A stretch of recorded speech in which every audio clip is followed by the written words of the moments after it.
So hey guys, welcome to study together. मैं रुपेश सिंह आप सबका स्वागत करता हूं। तो आज हम लेकर के आए हैं क्लास 6 का chapter 9 traders, Kings and pilgrims. जैसे ट्रेडर्स जो ट्रेड करते थे, जो सामान का आवाजाही करते थे, उस पर पैसा कमाते थे, वो ट्रेडर्स। किंग्स जो राजा, और पिलग्रिम्स जो अपना धर्म का प्रचार करने इधर उधर जाते थे, उन पीपल्स को बोलते हैं पिलग्रिम्स। मतलब उनका मूवमेंट को बोलते हैं पिलग्रिम्स। तो पहला टॉपिक है how to find out about trade and traders. तो हम कैसे इसके अक्रॉस आए ट्रेड और ट्रेडर्स के। ठीक है, earthen pots were founded by archaeologist throughout subcontinent. तो जो अर्दन पॉट्स मतलब मिट्टी का बना बर्तन, ठीक है, वो मिट्टी का बना बर्तन पूरे सब कंटिनेंट में आपको एक्सप्लेन कर चुका हूं पहले के वीडियोस में। तो सब कंटिनेंट में कहां बहुत ही जगह पाया गया क्या, earthen pots. South India was famous for gold, पीपर एंड प्रीसियस स्टोन। तो जो हमारा सदर्न इंडिया है, जो हमारा साउथ इंडिया, जो केरल की तरफ का इंडिया है, वो वाला इंडिया उस टाइम फेमस था गोल्ड के लिए, पीपर के लिए, प्रीसियस स्टोन्स के लिए।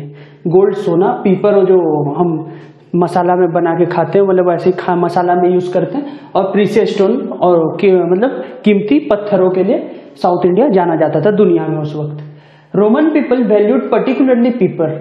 तो जो रोम के पीपल्स थे वो ज्यादा वैल्यू देते थे पीपर को, ठीक है, पीपर को, क्योंकि वो यूरोप में ज्यादा ठंडी पड़ता है। तो ठंडी के वक्त हम क्या लेते हैं, मसाला वाला चाय टाइप हम पीते हैं, जो सर्दी हमको शांति देता हो सर्दी के वक्त। तो उसी के लिए वो पीपर लेके जाते थे इंडिया से। रोमन पीपल टुक पीपर इन शिप और बाय लैंड इन कैरेनबस। तो बता रहा है ये वाला लाइन कि रोमन पीपल्स जो थे लेके तो जाते थे पीपर, लेकिन कैसे जाते थे, बाय लैंड, ठीक है, बाय लैंड जाते थे, बाय शिप, ठीक है, शिप से, लैंड से, मतलब पानी के रास्ते से भी, और सेंट्रल एशिया के थ्रू जो यूरोप रास्ता निकलता है उसके थ्रू भी वो लोगों लेके जाते थे। रोमन पीपल पे गोल्ड कॉइन्स इंस्टेड ऑफ पीपर। तो जो रोम के पीपल्स थे लेके जाते थे पीपर, ठीक है, इंडिया से। तो उसके जगह कुछ उनको पे करना पड़ेगा, एक्सचेंज तो कुछ करना पड़ेगा। जैसे हम आज के डेट में हम अगर ये खरीदते हैं तो इसके जगह क्या देना पड़ता है, पैसा।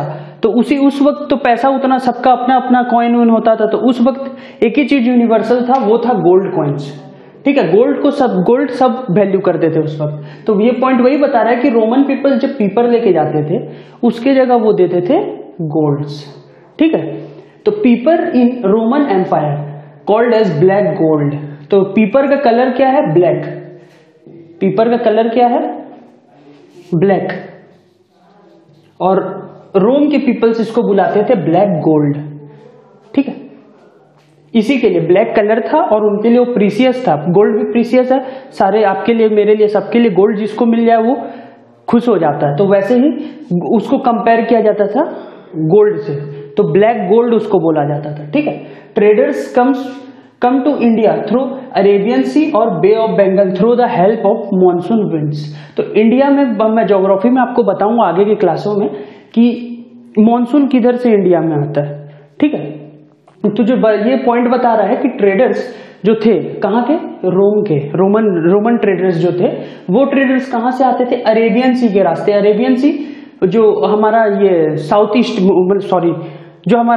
ईस्ट इंडिया जो है वहां पे अरेबियन सी आपको मिलेगा। खासकर मुंबई को सटा हुआ, सब मुंबई हुआ, ये सब रीजन को सटा हुआ, मुंबई में ये है अरेबियन सी सटा हुआ, ठीक है।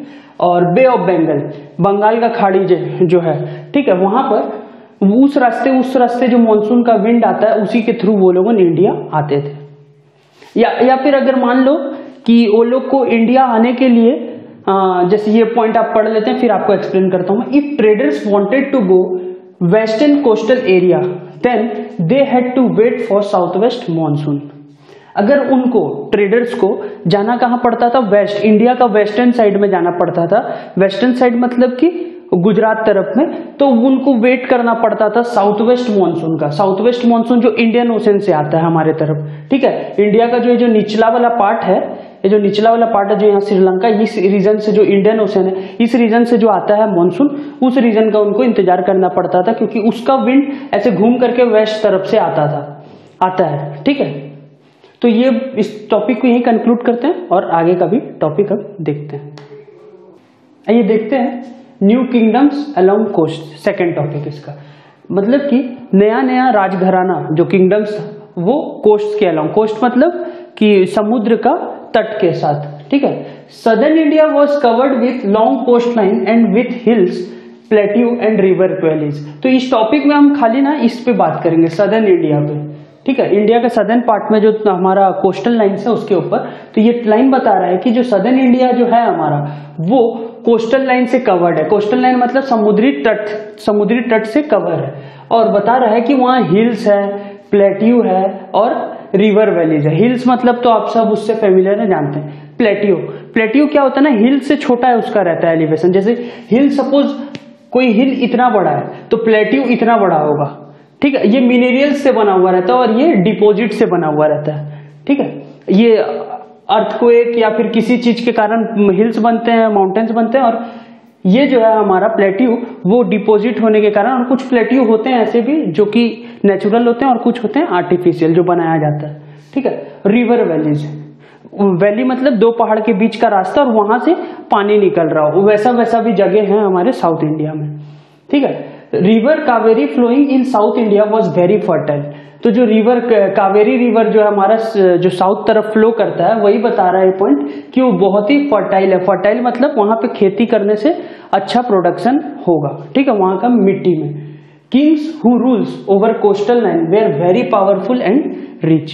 तो जो राजा माना जाता था उस वक्त, जो राजा जो कोस्टल लाइन पे रूल करता हो, कोस्टल लाइन समुद्री तट पे जो रूल करता हो, जो राज करता हो, वो बहुत ही पावरफुल माना जाता था और बहुत ही पैसा वाला इसलिए क्योंकि जो समुद्री रास्ता यूज करेगा, उसका समुद्री रास्ता जो यूज करेगा वो उसको पैसा पे करेगा, मतलब उसको कुछ ना कुछ वो गोल्ड देगा, पैसा देगा या फिर कुछ बदले में उसका देगा, लेकिन वो देगा कुछ ना कुछ। तो उसके कारण उनको रिच भी माना जाता था, ठीक है। Sangam poems mention the Muvendar मतलब Tamil word which means 3 chiefs were who ruled over coastal line, the Cholas, the Cheras and the Pandyas, ठीक है। तो ये पॉइंट बता रहा है कि संगम पोयम, एक तो सदर्न इंडिया में पोयम है, मतलब तमिल में लिखा जाता है पोयम, ठीक है। वो पोयम में बताया गया है कि मूवेंदर नाम का एक टर्म यूज हुआ है, मूवेंदर नाम का एक शब्द, ये इंपॉर्टेंट है। मूवेंदर नाम का एक शब्द यूज हुआ है जो कि इसका मतलब क्या है, मूवेंदर नाम का तमिल में मतलब क्या है उसका, कि 3 chiefs मतलब तीन राजा वहां के, ठीक है, जो लीड कर रहे हैं वो किसको, सदर्न इंडिया को, ठीक है। 3 राजा उसमें कोस्टल लाइन पे 3 राजा रूल कर रहे थे कोस्टल लाइन पे। कौन कौन, the Cholas, the Cheras, the Pandyas, ठीक है। ये सब कहानी है हमारा 10th century, 6th century, 5th century उसके अलाउंग का कहानी है सब, ठीक है। मतलब कोस्टल लाइन के जो बात कर रहा है उस वक्त ये अराउंड ना, ये 7th सेंचुरी के अलाउंग द चोलास वहां पे रूल कर रहे थे।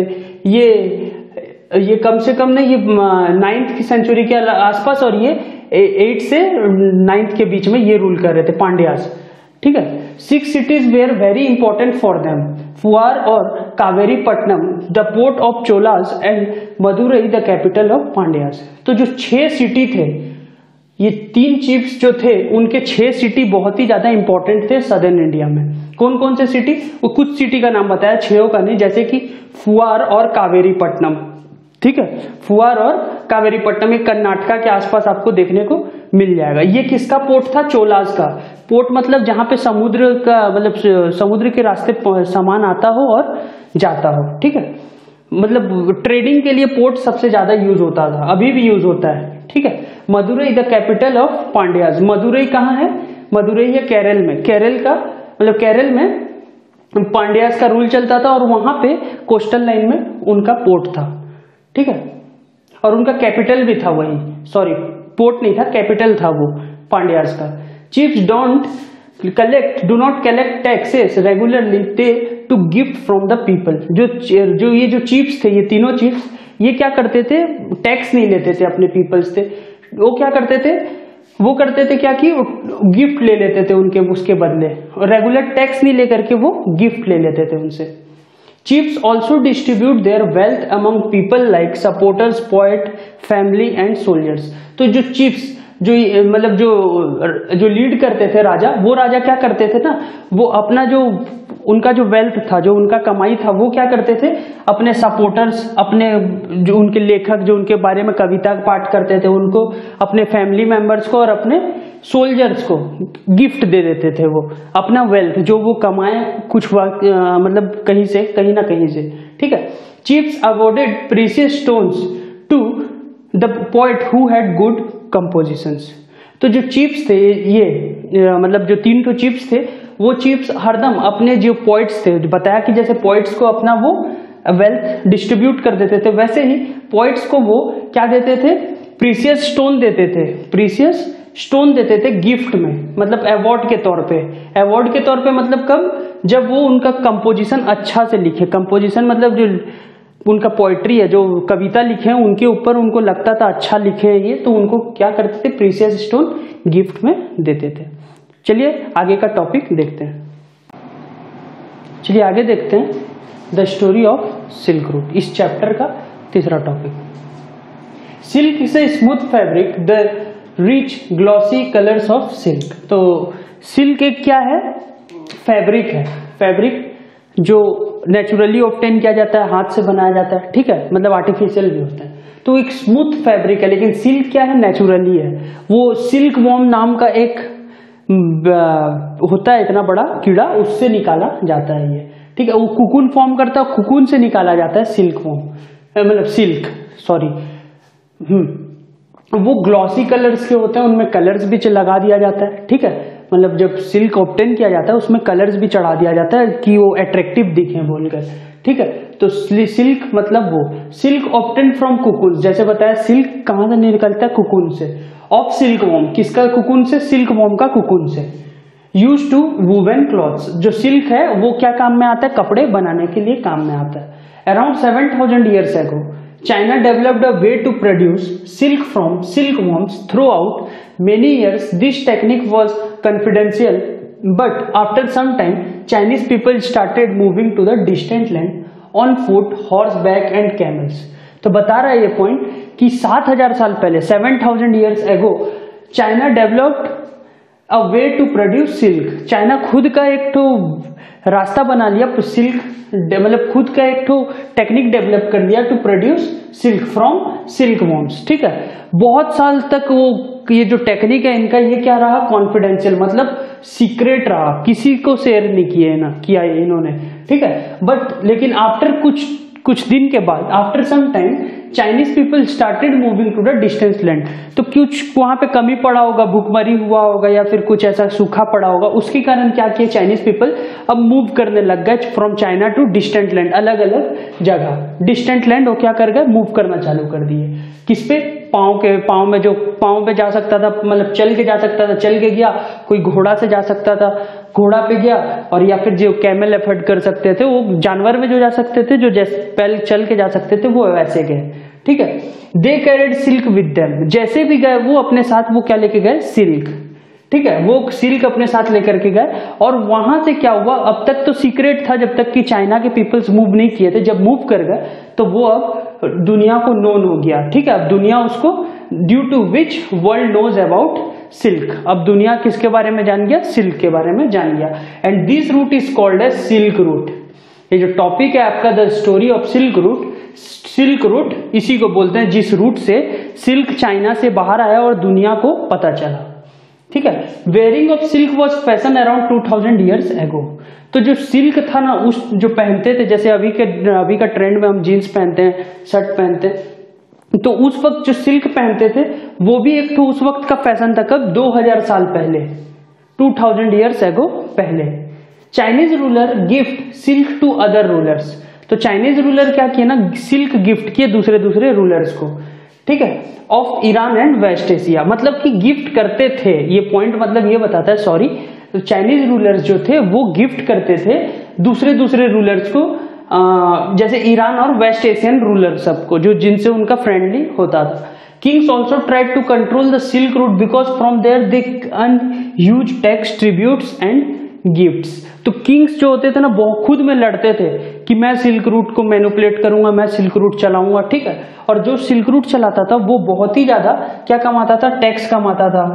ट्रिब्यूट्स का मतलब, ट्रिब्यूट्स मतलब चढ़ावा जो मिलता था उनको, ठीक है, राजा लोग को आकर चढ़ावा में सिल्क दे देते थे, सोना दे देते थे, उससे कमाते थे, गिफ्ट्स भी मिलता था, ठीक है। Ruler who controlled silk route was Kushanas, मतलब one of the ruler was Kushanas of central Asia and north west India. तो जो रूलर जो थे, जो सिल्क रूट को चलाए, ठीक है, जैसे ये सब राजा लड़े, उन्हीं के बीच में एक थे कुशनाज, कुशन्स डायनेस्टी, ठीक है। ये सेंट्रल एशिया के रूलर थे जो कि हमारा नॉर्थ वेस्ट में भी रूल किए। कहां पर नॉर्थ वेस्ट, जैसे कि पाकिस्तान का पेशावर से लेकर के हमारा इंडिया का यूपी तक, उस टाइम वो रूल किए, ठीक है। और मथुरा जो हमारा आज के डेट में यूपी में है, वो कुशनाज का कैपिटल भी था। मैं आपको एक्स्ट्रा नॉलेज के लिए बता दे रहा हूं। और पेशावर जो आज के डेट में पाकिस्तान का एक इकोनॉमिक हब है, वो भी वहां का, उन लोग का एक उस टाइम कुशनाज डायनेस्टी का भी उस वक्त वो इंपॉर्टेंट सिटी था, वो भी एक कैपिटल था नॉर्थ वेस्ट में, ठीक है। पहले क्या होता था, 2-3 कैपिटल राजा बना के रखते थे, उनमें से एक मथुरा भी था, पेशावर भी था कुशनाज डायनेस्टी का, ठीक है। तो कुशनाज डायनेस्टी वाले सब रूल कर रहे थे, ठीक है। Mathura and Peshawar were the two important places for silk. जैसे मैं बताया, मथुरा और पेशावर कुशनाज वाले का क्या था, कैपिटल था। उसके कारण क्या हुआ कि सिल्क जो है उनका, वो जगह जो है सिल्क के लिए, वो मथुरा और पेशावर उनके लिए इंपॉर्टेंट प्लेस हो गया था, ठीक है। Silk route extended from central Asia to Indus river. Central Asia से इंडस रिवर तक सिल्क रूट फैल चुका था। अब सिल्क रूट चारों तरफ अब जा चुका था, मतलब चाइनीज पीपल सेंट्रल एशिया भी चले गए थे, इंडस तरफ भी आ गए थे और कहीं कहीं बट भी गए थे, ठीक है। Kushanas were the first ruler who issued gold coins for the trading in silk route. ये एक्स्ट्रा नॉलेज के लिए, इसी के लिए मैं कहीं बीच में लिख दिया। तो कुशनाज जो थे, जो रूल किए सिल्क रूट पे, वो पहले रूलर थे जो कि गोल्ड कॉइन इशू किए थे। क्या कॉइन? गोल्ड कॉइन इशू किए थे ट्रेडिंग के लिए सिल्क रूट में, ठीक है। कि एक ट्रेडर आएगा, दूसरा ट्रेडर को सिल्क देगा और उसके बदले वो क्या लेगा, उससे गोल्ड कॉइन लेगा, ठीक है। चलिए आगे बढ़ते हैं और नेक्स्ट टॉपिक देखते हैं। आइए आगे देखते हैं, spread of Buddhism. Most famous Kushanas ये रूलर होगा। Most famous Kushanas ruler Kanishka used to organise a Buddhist council where scholars meet to each other.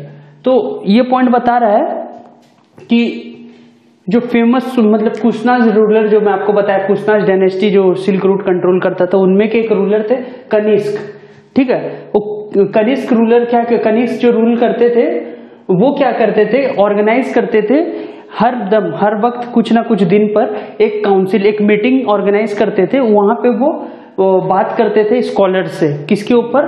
Buddhism के ऊपर। बुद्धिस्ट काउंसिल बुलाते थे और बुद्धिज्म स्कॉलर से, मतलब बुद्धिस्ट स्कॉलर से बुद्धिज्म के ऊपर बात करते थे, ठीक है। अश्वघोषा was the person who compose poetry on the life of Buddha, और इसको बुद्धा चरित्र भी बोलते हैं, बुद्धा चरित्र। तो ये पॉइंट बता रहा है अश्वघोषा, एक आदमी थे अश्वघोषा, वो क्या करते थे, वो क्या किए थे, वो पोएट्री लिखे थे, वो पोएम लिखे थे बुद्धा के लाइफ के ऊपर, ठीक है। New form of Buddhism came to known called as Mahayana Buddhism. तो बुद्धिज्म भी वक्त के साथ एमर्ज होते गया। पहले बुद्धिज्म का कुछ रूल था, फिर कुछ हुआ, फिर कुछ हुआ, ऐसे बदलते गया। तो फिर नया फॉर्म जो आया, जो ओरिजिनल जो था बुद्धिज्म, उसका नया फॉर्म आया एक महानया बुद्धिज्म, ठीक है। महानया बुद्धिज्म, इस बुद्धिज्म में क्या था, नया फॉर्म देखने के लिए हमको मिला। क्या नया फॉर्म था? नेक्स्ट पॉइंट बता रहा है, in Mahayana Buddhism presence of Buddha is shown through scriptures but after some time presence were shown through peepal tree. तो महान्या के ही अंदर में सबसे पहले जब महान्या चालू हुआ तो उसमें क्या होता था, बुद्धा का प्रेजेंस, मतलब सिद्धार्थ बुद्ध का प्रेजेंस दिखाया जाता था स्कल्पचर्स के थ्रू, मतलब उनका मूर्ति के थ्रू, ऐसे करके वो मूर्ति का थ्रू दिखाते थे, ठीक है। लेकिन कुछ वक्त के बाद, कुछ वक्त गया, उसके बाद वो ही महान्या ही में चेंज आया, मूर्ति की जगह वो दिखाने लगे पीपल ट्री के थ्रू। पीपल ट्री के आपको जैसे पहले के चैप्टर्स में बताया, पीपल ट्री के ही नीचे बौद्ध गया में वो एनलाइट हुए थे, मतलब वहीं बोलते हैं कि वहीं बैठ करके वो पीपल ट्री के ही नीचे ज्ञान पाए, उनको बुद्धि मिला, ठीक है। इसी के लिए बौद्ध सिद्धार्थ बौद्ध बोलते थे उनको, ठीक है। सेकंड चेंज, ये तो पहला चेंज आया। अब सेकंड चेंज को बोला जाता है बोधिसत्त्व्स, ठीक है, उन सेकंड चेंज को बोला जाता है। तो इस चेंज में क्या हुआ, in this change person who accepted Buddhism they could live in isolation and meditation but they prefer to teach people from place to place. तो जो पीपल्स जो अब ये सेकंड चेंज को एक्सेप्ट किए थे बुद्धिज्म का, वो क्या करते थे, वो खुद अब रह सकते थे। अब क्या रह सकते थे, वो आइसोलेट रह सकते थे, दुनिया से अलग, मतलब घर पे पूरा खुद को या फिर कहीं से दुनिया का सोच से पूरा खुद को पैक करके रहते थे, मेडिटेशन करते थे, आइसोलेट रह करके क्या करते थे, ध्यान करते थे। और क्या करते थे, जगह जगह जा करके पीपल लोग को टीच करते थे, जगह जगह जा करके प्लेस टू प्लेस जा करके पीपल्स को टीच करते थे, मतलब चीज सिखाते थे। Bodhisattvas was popular in Japan, China, Korea and central Asia. आज के डेट में आपको ये प्रैक्टिस जो सेकंड वाला है वो जापान, चाइना, कोरिया और सेंट्रल एशिया में देखने को मिलेगा, ठीक है। Buddhism spread in south east Asia like Sri Lanka, Indonesia etcetera.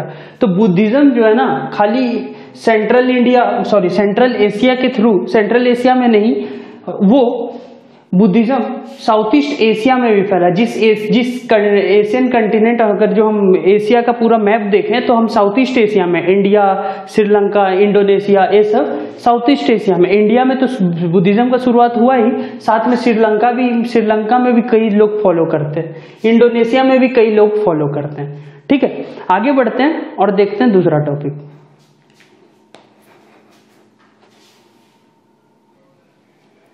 चलिए आगे देखते हैं। The quest of pilgrims. Quest मतलब होता है कि किसी चीज का सर्च करना, मतलब कि सर्च फॉर समथिंग, किसी चीज का सर्च करना। और पिलग्रिम्स मतलब कि जर्नी करना फॉर रिलीजियस रीजन, कोई भी जगह में, ठीक है, कोई भी जगह में जर्नी करना फॉर रिलीजियस रीजन, उनको बोलते हैं पिलग्रिम्स। तो टोटल टॉपिक का नाम क्या हो गया, सर्च पे निकले हैं ये रिलीजियस रीजन का, मतलब कि अपना रिलीजन के लिए एडवर्टाइज करने और उनको प्रमोट करने के लिए पीपल्स निकले हैं। जैसे कि पहला पॉइंट है, pilgrims also travel place to place in order to advertise their religion. पिछले चैप्टर में हम देखे थे पिलग्रिम्स के ऊपर, तो अभी उसी को कंटिन्यू करते हुए यहाँ पे है पिलग्रिम्स जो है, मतलब जो पीपल घूमते हैं जगह से जगह फॉर रिलीजियस रीजन, ठीक है, उनका धार्मिक रीजन के कारण।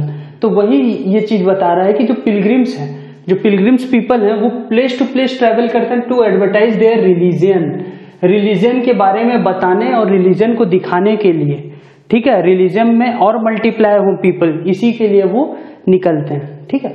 Best known Chinese Buddhist pilgrims was Faxian came to subcontinent around 1600 years ago. ये ईयर्स एगो है, ठीक है, ईयर्स अगो। तो जो चाइना से भी कुछ बुद्धिस्ट पिलग्रिम्स है, क्या करने, अपना रिलीजन को प्रमोट करने हैं, मतलब कि रिलीजियस रीजन से इंडिया आए।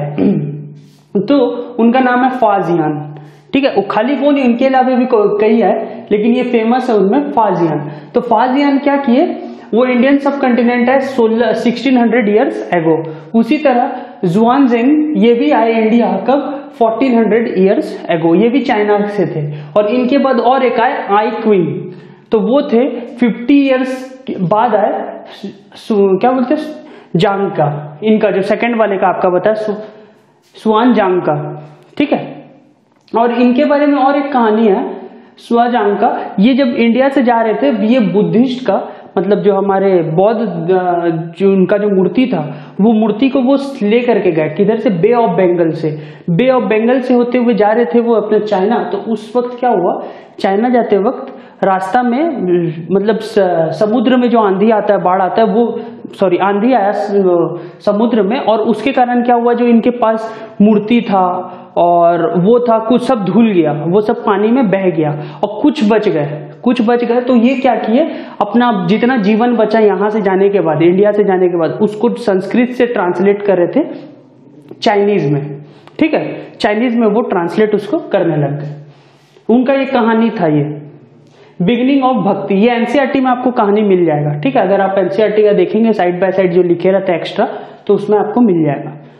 Beginning of bhakti, worshipping to Vishnu, Durga etcetera were the feature of Hinduism.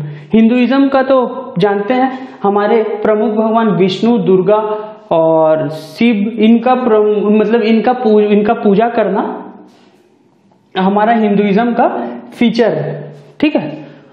Anybody in the world can practice भक्ति। हिंदुइज्म में यह है कि कोई भी आदमी कहीं भी हो तो वो भक्ति को कर सकता है, मतलब वो भगवान का भक्ति कर सकता है, ठीक है। आइडियाज ऑफ भक्ति केम फ्रॉम भगवद गीता। भगवद गीता जो हिंदुओं का होली बुक है, ठीक है, होली बुक ऑफ हिंदू, ये भगवद गीता में ये आइडिया दिया हुआ था और वहां से ये आइडिया दुनिया के सामने आया। Images of deities were, deities मतलब भगवान, ठीक है, deities were picturised in place which we called it as temple. भगवान का फोटो एक जगह पे पिक्चराइज किया जाता है और उसी जगह को हम बोलते हैं टेम्पल, जहां पर हम जाकर के कभी भी भक्ति कर सकते हैं। Which is also promote and do bhakti, which is also to promote and do bhakti, मतलब कि जो टेम्पल है हमारा, वो जगह कौन सा है, भक्ति को प्रमोट भी करने का और भक्ति करने का भी वो एक जगह है। तो इसी के साथ हमारा चैप्टर 9 खत्म होता है और आगे हम चैप्टर 10 देखेंगे बहुत जल्द। तब तक के लिए वीडियो को शेयर करें, लाइक करें और चैनल को सब्सक्राइब करें। Thank you.